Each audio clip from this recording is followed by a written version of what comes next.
Hi guys! Welcome sa isa na naman nating vlog. And for today's video, dadalhin namin kayo sa malaking Asian store dito sa Fargo. Stay tuned and find out!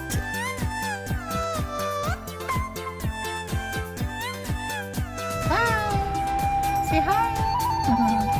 Pupunta kami ngayon sa pinakamalaking Asian supermarket dito sa Fargo, North Dakota. Pagpasok agad, lollipop agad. O, diba? Yan ang aking anak. And, surprise! May bagong open na Lulu's Den. Haba ng pila? Dito sa loob mismo ng A&A Supermarket. So, check out natin yan mamaya. Malapit na ang Chinese New Year, kaya marami silang mga anik-anik sa may entrance for the New Year. And as you can see, this aisle, puro mga tea and drinks. They have a good selection of teas, coffees, jellies, yung mga prepared na orange, tas may honey and yun, lemon for colds, I think. And this section naman, mga water, bottled beverages, meron silang mogu-mogu. Yeah, yes guys. And they have a good selection also of mga ceramics, pots, and those things na makikita niyo sa mga Asian stores like mga wooden cutting board, spoons, ayan. Yan yung mogu-mogu. So, complete sila ng flavors, mashallah, diba?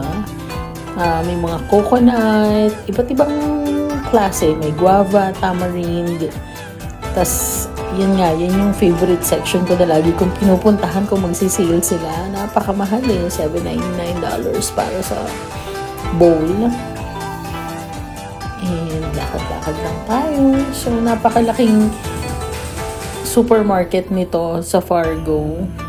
Dati silang maliit lang na store. Naabutan namin nung 2022 yung maliit nilang store. And napakasikip.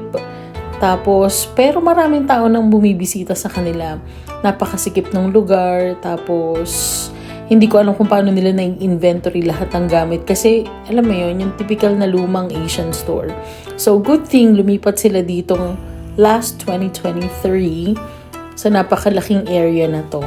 So, 1, 2, 3, 4, 5 aisles ang meron sila dito. And I must say na kompleto naman sila sa mga condiments at saka yung mga kinikrave ba natin sa Pilipinas, and also yung mga Korean na gusto nating kainin, and also yung mga Japanese ramen. So yan, si baby. Sali natin sa vlog. So may mga kombucha sila. And may isa akong tinry na aloe vera drink. Yun. So, marami silang choices of pickles. Kasi meron din silang dito mga African selection. African food. Hindi lang Filipino, hindi lang Asian actually. May mga pang-African din. Yan, mga canned goods. And then, let's see. Meron pa silang iba't ibang klase ng mga flour, iba't ibang klaseng seeds, and yan nga yung sinasabi ko na konti lang yung pang toddler nila na gata. So even dito sa Asian supermarket, Nido lang at parang Anchor yung available. Sa frozen section naman, meron silang mga pang shabu-shabu like mga squid balls and some other things na nasa ibang language. So hindi ko alam. More of Vietnamese food ata yun. Gusto mo yun? Meron din silang mga frozen na dugo sa mga gustong magdinuguan. So, yeah. Mahal, sabi ko Everything naman is magkakaldo pwedeng ka sa lutuin. Meron din silang longganisa. Kaldo ba tawag doon? What else? Yung may dugo?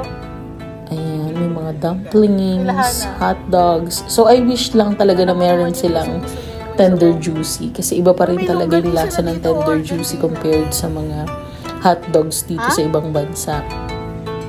Lobster balls, fish balls, meron silang goat meat, duck meat. Meron pa nga silang palaka tapos hindi ko lang na video pero meron silang palaka talaga, as in hindi pa yung nababalataan, as in yung malaking kokak, yun, pati yung balat ng kokak, meron sila. And then, meron silang mga purple yam na pwedeng gawing ube jam. Tapos, ang daming bihon, ang daming klase. Pwede kayo magluto ng palabok, pansit. Kasi lahat ng noodles meron sila. Ang dami-dami mga products And, na meron silang parata.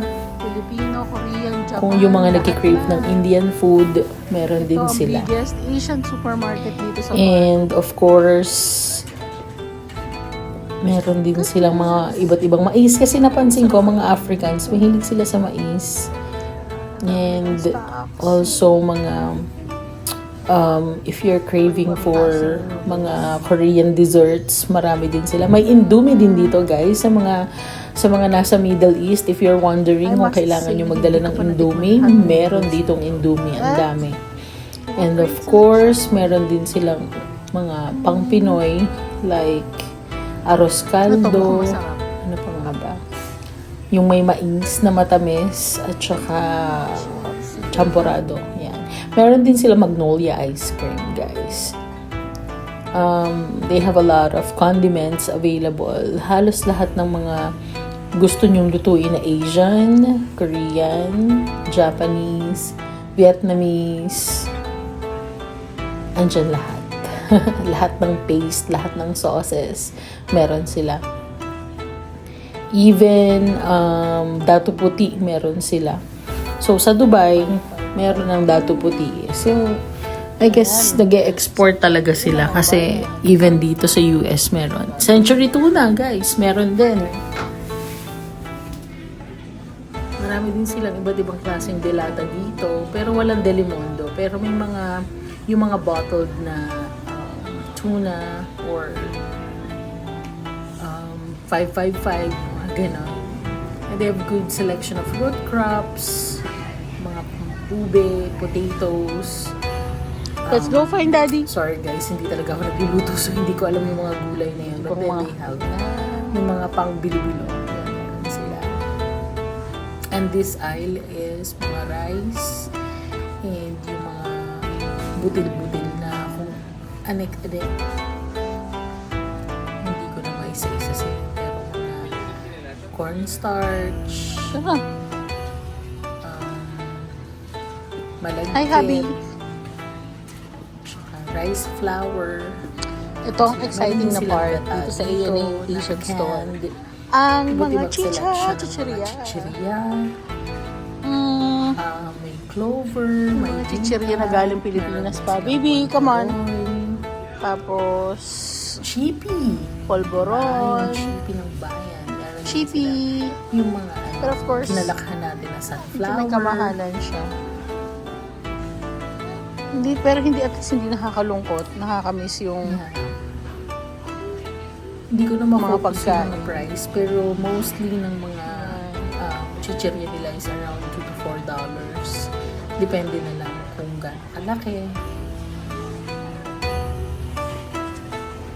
So guys, I got a chance to interview the owner of Lulu's Deli, but then my husband forgot to record the video. So sa owner po, I'm so sorry. But then ako na lang po ang mag-i-invite. Please guys, support Lulu's Deli. Nasa loob siya ng A&A Supermarket, right side. Open sila. I think pagkabukas ng A&A around 10:30 hanggang 7 p.m. Masarap po yung banh mi nila. Although natikman namin siya, wala siya yung pickles. But then for me, it's okay. And they have a good selection of smoothie and boba. So if you're in the area, guys, please visit Lulu's Deli sa loob ng A&A. Thank you!